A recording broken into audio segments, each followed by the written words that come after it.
Brandon. I'm a senior at American University here in Washington, D.C. I'm also a student veteran. I served 6 years, active duty military. I joined the military for a number of different reasons. It was definitely to help facilitate with going to school. I'm currently taking Arabic. Very fun stuff. I don't understand much of it at all. I'm also taking an economics course and then 2 government politics courses just in the School of International Service. I was sitting in class today and one of the professors in my economics class, and I was like, oh, well, you guys should know about this because, you know, you should remember this from high school.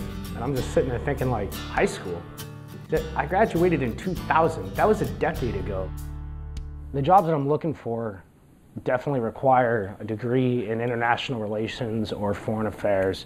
I chose to go to American University because the degree from AU carries a lot of weight within the field of international relations. People know of the school.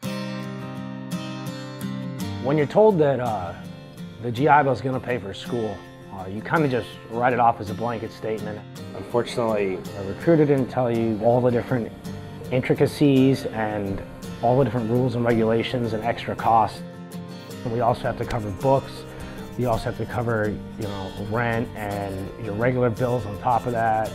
Room and board, that whole kind of logic that's not really tossed in there when they mention it to you.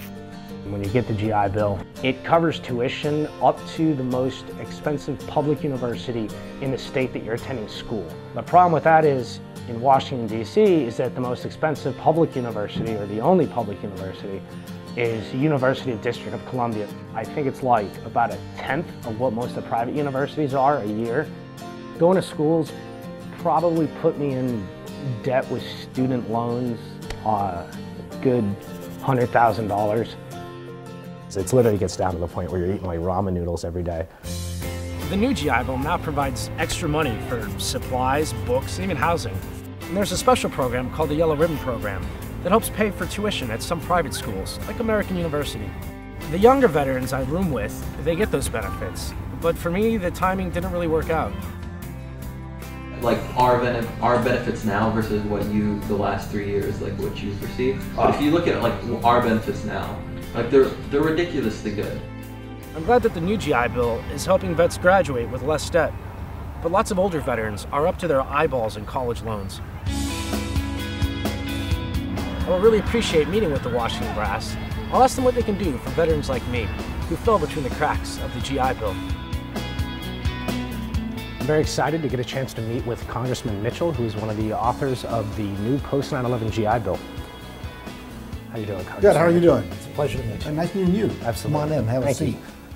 I understand that you took a large role in the post-9/11 GI Bill and have a particular interest in veterans issues. Unfortunately, there are still some of the people that, like myself, that kind of fell through the cracks for that period of time, that served post-9/11, but went to school before the post-9/11. Exactly. Right. And even some of us that, due to red tape, weren't able to get it in time, or it took a while to get it. That's a good point. In fact, the whole idea of getting that thing started to begin with, the new GI Bill, and then finding out some flaws. No bill is ever perfect when it comes out. And there's always adjustments.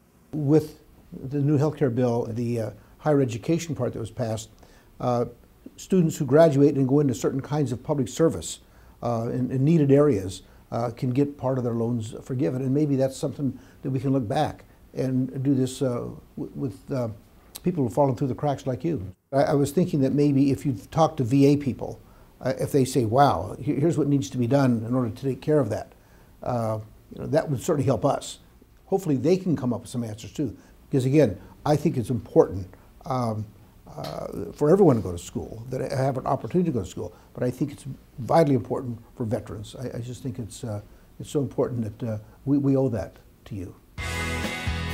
Yeah, I think that Congressman Mitchell, I guess talking to him, exhibited that we're not alone, and there are people out there that are fighting for us and on our sides, and there are people that care about people getting education, particularly veterans, but all in all, like everybody, we're not alone in that struggle.